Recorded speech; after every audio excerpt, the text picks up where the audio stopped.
Minha filha sentou-se na beira do sofá, pernas balançando, olhos cheios de esperança. Todos ao redor, seus primos, rasgaram papéis de embrulho, gritando de alegria, rindo, exibindo seus presentes. Uma segurava um tablet rosa brilhante. Outro pulava para cima e para baixo com um drone controlado remotamente. A sala estava zumbindo de excitação, e Luísa apenas observava, esperando sua vez. Ela estava sorrindo pacientemente, confiante, porque em seu mundo, as avós amam seus netos, e os presentes vêm em lindos laços com seu nome neles. Eu continuei procurando o nome dela em uma etiqueta, em uma sacola debaixo da árvore. Tinha que estar lá. Quando o último presente foi entregue e ela ainda estava sentada lá, de mãos vazias, ela olhou para mim com um sussurro baixo. A vovó me esqueceu? Eu me virei para Vera e perguntei gentilmente. Havia mais algum? Talvez tenha passado despercebido. Ela nem hesitou. Ela não é realmente família, ela disse assim, sem desculpas, sem vergonha. Sua voz era afiada e clara, como se estivesse dizendo o tempo todo. Ela é adotada. É diferente. Luísa ouviu cada palavra. Ela não chorou, não imediatamente. Ela apenas assentiu, como se isso explicasse tudo. Então, ela olhou, abaixou as mãos e as cruzou no colo, como se estivesse tentando ocupar menos espaço. Eu senti como se alguém tivesse me tirado o fôlego. Minha boca se abriu, mas nada saiu. Eu queria protegê-la, para dizer algo, qualquer coisa. Mas eu estava congelada, e a pior parte é que ninguém mais disse nada. Os primos se entreolharam. Minha cunhada desviou o olhar. Renato sentou ao meu lado, mandíbula cerrada, olhos fixos em sua mãe. Mas nem ele falou. Nós ficamos para o jantar. Nós seguimos os movimentos. Luísa nunca mais tocou no assunto. Naquela noite, de volta ao quarto de hóspedes, Renato abriu a gaveta da mala e tirou uma pasta de papel pardo. Ele olhou para mim e disse: Eu trouxe para o caso de ela fazer algo assim. Eu esperava não precisar. Dela. Ele saiu de casa sozinho logo depois da meia-noite, com a pasta na mão. Eu não perguntei o que havia dentro. Eu não precisei perguntar. O que quer que ele tenha dito a ela, o que quer que ela tenha lido naquele envelope, ela não riu na manhã seguinte. E ela nunca mais chamou Luísa de uma criança que não é da família. Isso aconteceu no Natal passado. Era para ser um daqueles grandes encontros familiares onde tudo parece perfeito. Lareira crepitando, pijamas combinando, cidra no fogão, crianças correndo pela casa como se fosse um playground. Vera, minha sogra, se esforça ao máximo. Ela tem esse estilo de quadro do Pinterest de feriado.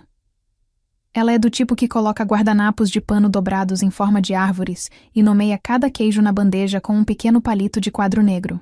Ela também é o tipo de mulher que acredita em como as coisas devem ser. Sou casada com seu filho Renato há 10 anos. Nós nos conhecemos na faculdade e no primeiro dia ele era esse cara calmo, pensativo, quieto e intenso. Ele nunca foi a pessoa mais barulhenta na sala, mas sempre foi o que ouvia mais atentamente. Ele é quem sabe o que você precisa antes de você dizer. Quando me apaixonei por ele, também me apaixonei pela ideia de construir uma família com alguém que realmente entendesse como o amor deveria ser. Não foi fácil para nós. Nós lutamos para ter filhos por anos. 4 abortos espontâneos. 2 ciclos de fertilização in vitro fracassados. Muitas noites, apenas nos abraçando no escuro. Não dizendo nada porque não havia mais nada a dizer. Eventualmente começamos a falar sobre adoção. Não era nosso plano B. Tornou-se nossa melhor decisão. Encontramos Luísa por meio de uma agência local. Ela tinha 5 anos quando a conhecemos. Ainda me lembro da primeira vez que ela segurou minha mão. Ela não disse uma palavra. Ela apenas deslizou seus dedinhos nos meus enquanto caminhávamos pelo parque. E eu sabia que era isso. Esta era minha filha. Luísa é luz em todos os cômodos em que entra. Ela adora pintar, especialmente animais. Ela dá nomes aos gatos e cachorros, que passam em nosso quintal. Ela ri de suas próprias piadas, mesmo quando ninguém mais as entende. Ela é gentil e tão profundamente atenciosa que às vezes dói. Desde o dia em que ela chegou em casa, Renato era pai. Não padrasto, não pai, adotivo, apenas pai. Ela começou a me chamar de mãe sozinha uma noite, enquanto eu estava escovando seu cabelo. Eu nem a corrigi, apenas chorei. Nós nunca a tratamos como se ela não fosse realmente nossa filha. Mas isso não significa que todos os outros seguiram o exemplo. Vera foi educada quando apresentamos Luísa. Fria, mas educada. Ela não disse nada cruel, não no começo. Mas ela nunca a viu realmente como sua neta. Ela não aprendeu suas cores favoritas. Ela não fez suas perguntas. Ela não fez o mesmo esforço que fez com nossos sobrinhos e sobrinhas. Ainda assim, eu disse a mim mesma que ela mudaria de ideia. Eu queria acreditar que ela só precisava de tempo. Renato era mais cauteloso. Ele conhecia sua mãe melhor do que eu, e ele não esperava muito. Mas ele deu a ela o benefício da dúvida pelo bem de Luísa. Então, quando Vera convidou toda a família para sua casa no Natal naquele ano, nós aceitamos. Nós arrumamos o carro, carregamos presentes e lanches e dirigimos por quase 2 horas até chegar. Luísa estava agitada e com excitação. Ela fez cartões para cada primo. Ela mal podia esperar para ver a grande árvore que Vera sempre colocava no saguão. Ela até trouxe seu vestido favorito porque queria parecer adulta. Eu lembro de olhar para ela no banco de trás, cantando junto músicas de Natal, segurando seu ursinho de pelúcia. E eu lembro de pensar: este ano será diferente. Este ano ela vai sentir isso. Ela vai sentir que pertence. A casa estava cheia de barulho e calor quando chegamos. Os primos e os irmãos, os animais de estimação. Luísa correu direto para o caos como se estivesse em casa. Eu a vi abraçar Vera. Eu vi Vera dar um tapinha em sua cabeça, como se fosse a filha de um vizinho. Não era cruel, mas distante. Ainda assim eu sorri. Eu me agarrei à esperança. Talvez fosse apenas constrangimento. Talvez o amor não venha naturalmente para todos, mas isso não significa que não virá. Eu ajudei com o jantar. Renato brincou com as crianças. Depois distribuímos biscoitos em formato de rena. Tudo parecia certo. Tudo parecia quase normal até os presentes. Até que minha filha sentou em um círculo de crianças, abrindo presentes, observando-as desembrulhar com alegria, enquanto suas próprias mãos ficaram vazias. E tudo o que eu esperava se despedaçou, bem na minha frente. Nós terminamos o café da manhã e todas as crianças estavam animadas, porque era a hora dos presentes na casa de Vera. Aquilo não era apenas uma coisa. Era a coisa. Ela fez um evento inteiro disso.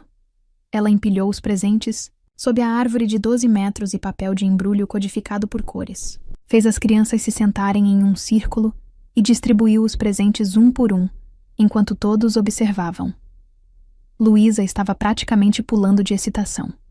Ela continuou olhando para a árvore e depois para mim, sussurrando: "Acho que a minha é a roxa com o boneco de neve."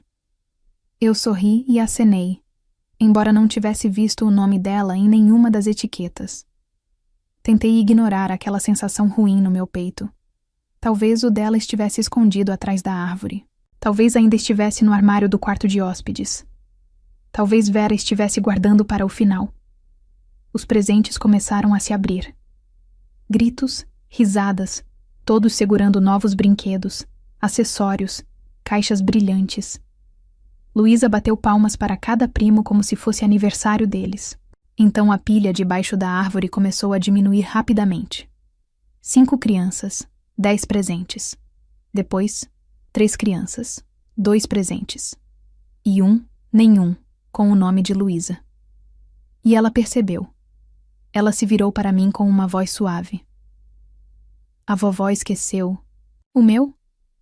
Eu olhei ao redor, fingindo procurar. "Talvez ainda esteja lá embaixo", eu disse. Foi quando me levantei e perguntei diretamente a Vera: "Ei, tem um para Luísa que não chegou aqui?" Vera não pareceu surpresa. Ela parecia irritada, como se eu estivesse fazendo uma cena, como se eu tivesse quebrado alguma regra tácita ao perguntar. Ela olhou diretamente para Luísa e disse: "Ela não é realmente da família." Eu não achei que fosse apropriado. Silêncio. Silêncio cúmplice. Um dos primos começou a mexer na fita. Minha cunhada pigarreou e se ocupou com o saco de lixo para o papel de embrulho. Ninguém olhou para mim. Ninguém olhou para Luísa. Eu olhei para minha filha. Seu rosto não se desfez. Ela não chorou. Ela apenas piscou lentamente, como se estivesse tentando descobrir o que fez de errado. E então, adeus, foi o jeito que ela sentiu. Apenas um aceno silencioso, quase imperceptível, como se ela entendesse algo que não deveria ter que entender. Eu me ajoelhei ao lado dela. Minhas mãos estavam tremendo, mas tentei manter minha voz firme. "Você não fez nada de errado", eu sussurrei. Ela assentiu novamente e forçou um sorriso. "Está tudo bem, mamãe. Talvez ano que vem." Eu não sei como não desmoronei ali mesmo. Renato ficou sentado imóvel, mandíbula cerrada, olhando fixamente para frente, como se ele se movesse, ele explodiria. Eu fiquei esperando alguém, qualquer um, falar e dizer: "Vera, isso é cruel." Ou "Luísa é da família." Ou mesmo apenas "Isso não está certo." Mas eles não fizeram. E eu estava tão brava, não apenas com Vera, mas com todos os adultos, naquela sala que escolheram o conforto em vez da coragem. Eu queria gritar. Eu queria agarrar Luísa e ir embora. Mas eu não gritei. Fiquei sentado, paralisada pelo momento, tentando pesar o controle de danos com dignidade. O que aconteceria com Luísa me ver perder o controle? O que aconteceria com Renato se eu fosse cara a cara com sua mãe, na frente de toda a família? Então fiquei em silêncio e, ao fazer isso, senti como se tivesse traído minha própria filha. Mais tarde, quando a sala começou a seguir em frente, quando as crianças estavam distraídas novamente e os adultos voltaram a tomar café e a mexer nos celulares, eu vi Luísa desaparecer silenciosamente no canto, se enrolando com seu ursinho, de pelúcia. Seus ombros tensos, seus olhos no chão. Ela não falou pelo resto da manhã. Ela não pediu um presente. Ela não perguntou por quê. Ela apenas manteve aquele sorrisinho falso no rosto. E toda vez que alguém olhava para ela se certificava de que estava bem. Mas eu não estava. Aquele momento queimou algo em mim. Uma fúria fria e profunda. Eu não conseguia me livrar. Eu não sabia ainda. Mas Renato já tinha decidido o que faria. Ele já tinha visto o suficiente. E ele não ia deixar aquele silêncio durar mais um dia.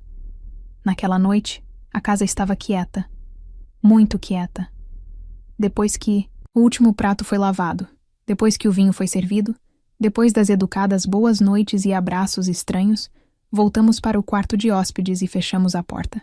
Luísa já estava de pijama, enrolada na cama com sua raposa de pelúcia, a que ela levava para todos os lugares. Ela não pediu uma história para dormir. Ela não pediu para ligar para o Papai Noel. Ela apenas ficou lá, olhando para o teto. Sentei, ao lado dela, e esfreguei suas costas até que sua respiração diminuísse. "Mãe", ela sussurrou. "Sim, querida." "Você acha que talvez ela não soubesse que eu estava vindo?" Engoli em seco. "Não, querida. Ela sabia." Uma pausa. "Talvez ela ainda não me conheça." Mordi meus lábios com tanta força que senti o gosto de sangue. "Pode ser isso", eu disse. "Mas nada disso é sua culpa. Você me entende?" Ela assentiu e virou o rosto no travesseiro.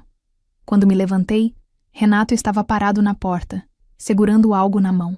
Ele não disse nada no começo, apenas olhou para nossa filha, olhou para mim e depois olhou para o envelope. "Terminei", ele disse baixinho. "Deixei minha mãe dizer muitas coisas ao longo dos anos. Deixei passar porque era mais fácil. Mas não. Isso. Não com Luísa." Fiquei paralisada. Eu nunca o tinha visto assim antes. Ele não estava gritando. Ele não estava tremendo. Ele estava apenas firme. Afinal, o que é isso? Eu perguntei.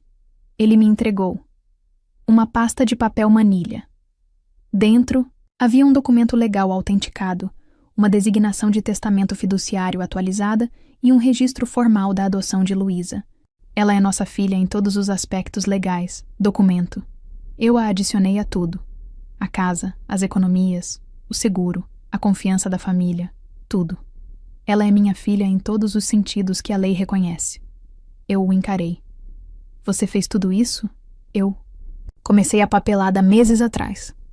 Eu queria tornar isso oficial de todas as maneiras possíveis. Eu simplesmente não contei a ninguém.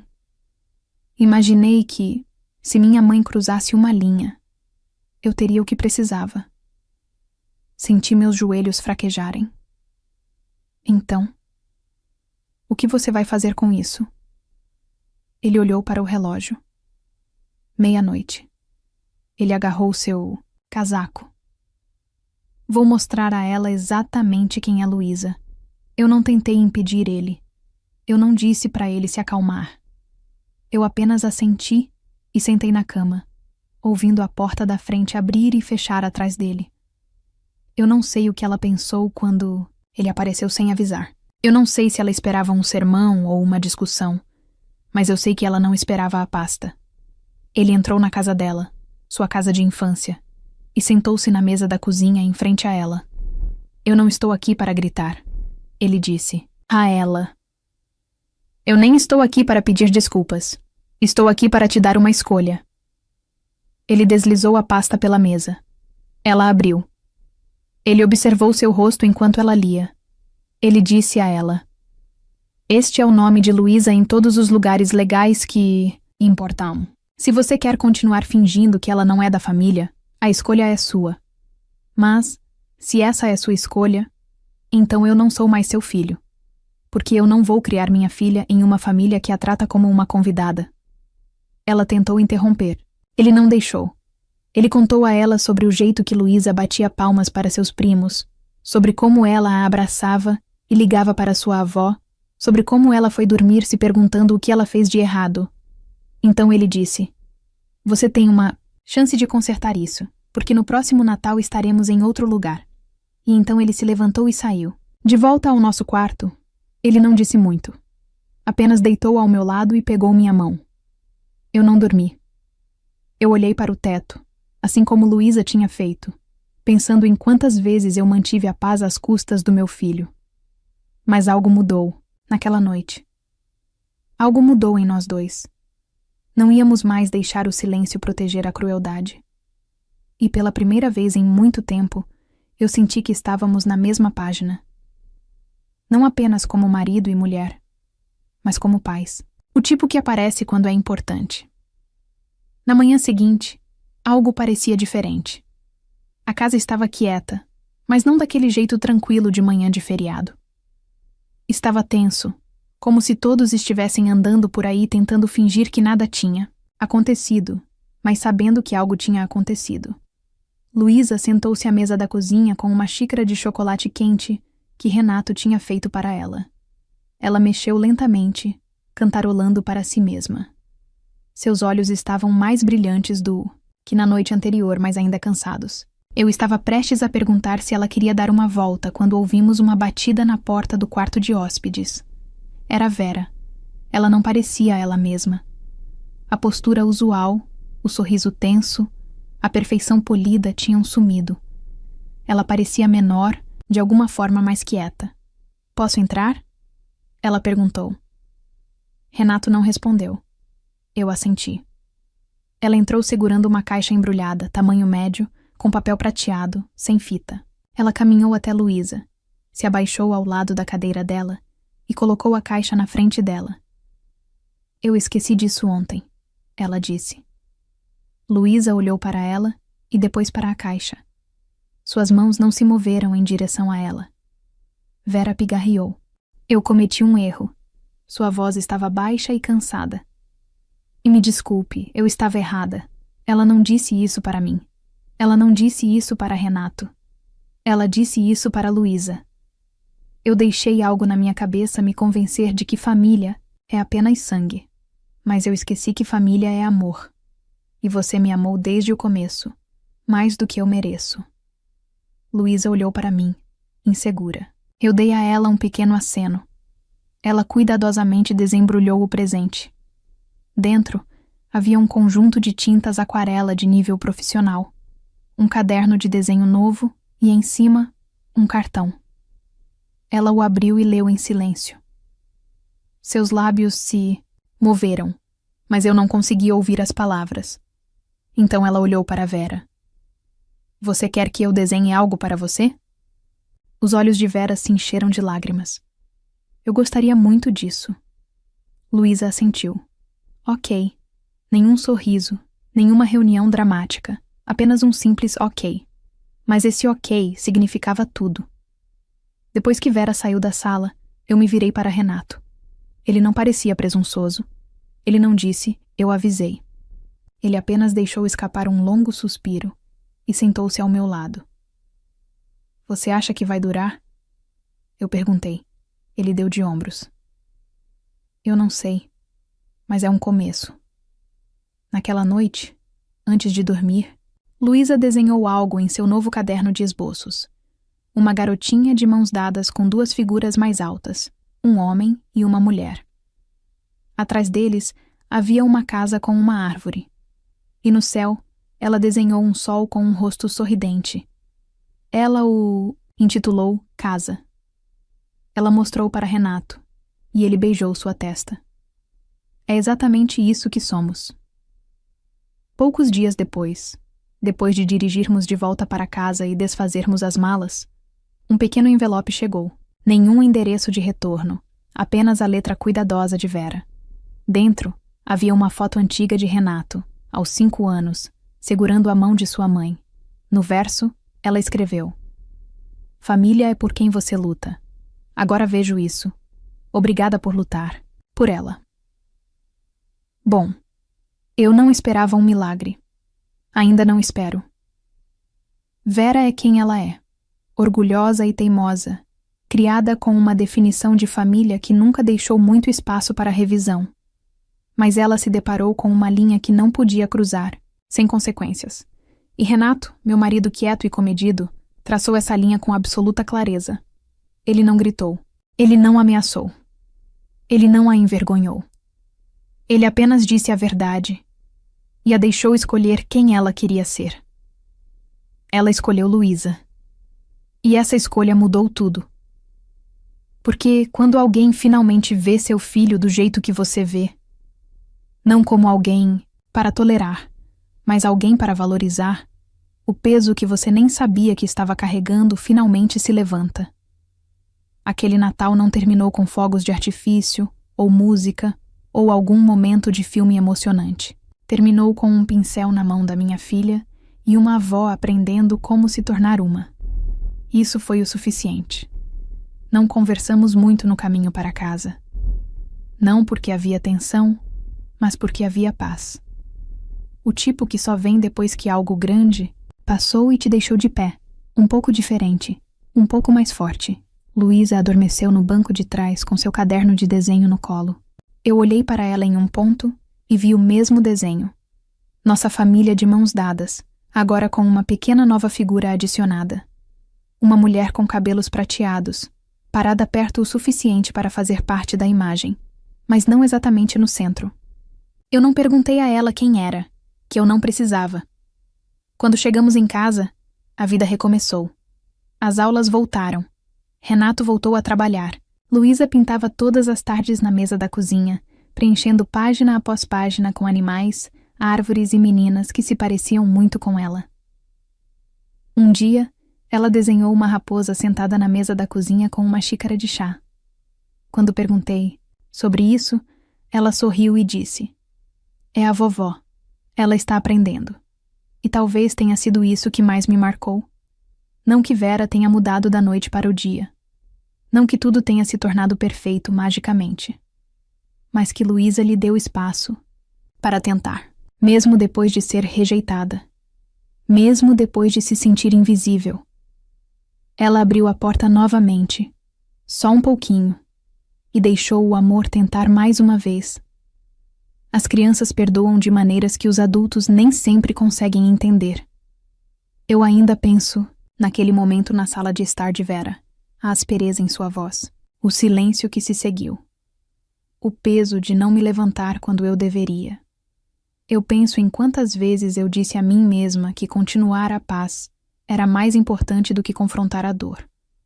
Mas aquele dia me ensinou algo diferente. Paz sem verdade. Não é paz. É só fingir. E fingir custou à minha filha algo que ela nunca deveria ter perdido, mesmo por um momento. Seu senso de pertencimento. Sua crença de que ela importava para as pessoas que ela chamava de família. Isso não é algo que eu jamais arriscarei novamente.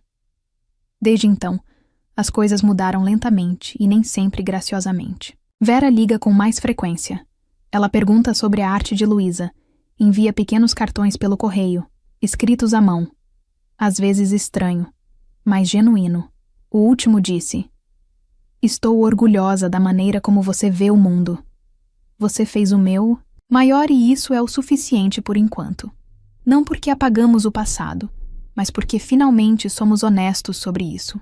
E agora, quando Vera aparece, ela não traz apenas presentes. Ela traz esforço. E isso significa mais do que qualquer coisa embrulhada em papel brilhante.